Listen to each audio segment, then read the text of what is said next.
Okay, so good day everyone. Let me demonstrate to you how to do that employee roster. So we have already this class person, and then what we're going to do for the employee roster is to have first an employee class. Okay, so an employee class should be declared abstract because of the presence of the earnings, um, which is calculated differently by the subclasses of the employee class. So if there are additional data fields for the employee class, that should be specified on this part here. Okay, so what I am showing to you now is the important details only of the classes. So um, the reason why we are declaring this as abstract because of this abstract method, and you can actually add here additional data fields necessary for the employee class. um, the subclasses of the employee class should be the following: the commission employee, the hourly employee, and the piece worker.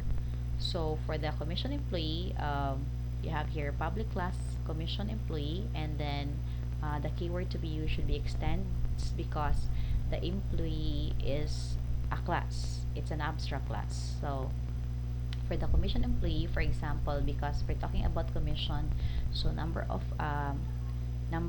items, no, number of items sold, and then how much is your commission. So very important, do not forget, because commission employee is the subclass of the employee class, which is an abstract class. You have to override the earnings method of the employee class. So how are you going to calculate the commission of an employee? You can have number of items multiplied by, if the commission is expressed in whole number, so that should be divided by 100. And do not forget to enclose this in a parenthesis because um, of the precedence, diba? Um, the the divide and the multiplication have same level of priority, and so the multiplication will be evaluated, diba? So it will be number of items multiplied by commission rate, which will make the statement what wrong. So that um, this will be so na express this one, you have to enclose this in a parenthesis. So if there are some operations necessary to be added in the commission employee, then you do that. For the hourly employee, so you have their hourly employee extends employee, and then let's say for the hourly employee, you need to determine the number of hours for an employee, and then the rate for the rate per hour. So how to calculate the earnings of an employee using the hours and the rate. So you might have here return hours multiplied by rate. What about for the piece worker? So let's say for the piece worker, you have two instance variables or data fields. You have the pieces and the rate. So to calculate the earnings, you might say pieces multiplied by rate. Okay, now for the employee roster, so this is actually very similar with the implementation of the animal cage. You may um, see the animal cage so that you can implement the employee roster. So the employee roster will has an array of employees. So here I name it empt of type employee, and then the count is here also to determine or to monitor the number of elements in our array.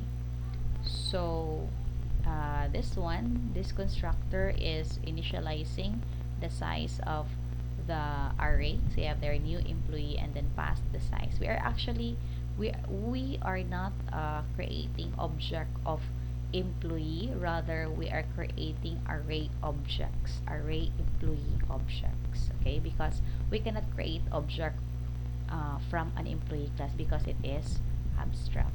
So again, you can see the animal cage so that you can complete the employee roster, such as um, the to display for the payroll and for the all employees, all these workers, all hourly employee workers, all commission employee workers.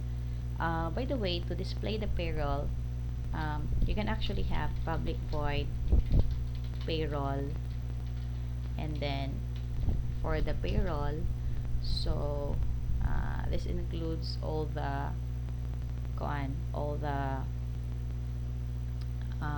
workers, no, all the workers. So you can actually what, person. So if ever napay details there sa employee, no, so kanilang sa tong tawagan kaning yang to string ni person. So here you can actually write for int I initially 0 while I is less than whatever is the count, because we need to display all the um, employees, diba? So inside the loop you can have system that out that print, and then println, you can have emp subscript I. You can just do that because automatically it will call the toString of the person if ever you do not have the toString of the employee. But if it is necessary for you to override the toString also of the person class in the employee class, then do that. Okay, then followed by we need to display the earnings of each employee, right? So you can actually have emp, okay, you will be displaying, and then followed by the, okay, we can have the tab here, and then followed by emp subscript I dot earnings.